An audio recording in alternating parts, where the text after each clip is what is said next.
what that does is it basically pulls out a variable from the path defined by a placeholder, and the placeholder is surrounded here by curly brackets. So this ID is a placeholder, this path variable, and we want to have it mapped onto a parameter to this method. This one's pretty straightforward. We only have one method, but you could have multiple, one parameter. Here you could have multiple parameters, and you want to have them matched by name somehow. Now, you might have seen a lot of examples of that path variable with parentheses and then the name. You can actually be explicit about what the name is.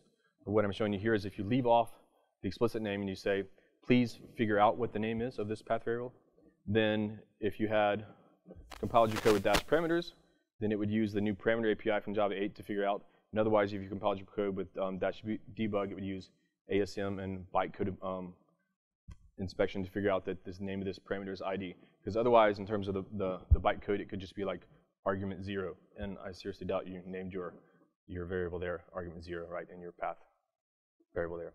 So anyway, that's one nice feature that you can use with the dash parameters instead of having the dash debug for the debug symbols in your bytecode.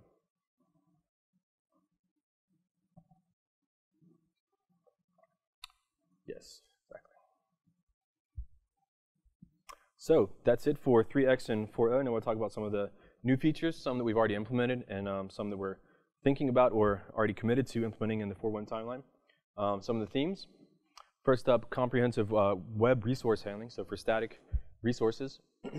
Then added support for caching, so we're basically revisiting our caching support, adding in support, explicit support for JCache 1.0 annotations. We'll see some examples of that, but also some user-requested enhancements, for example, things like adding a new put if absent method in the cache. Yes? Yep.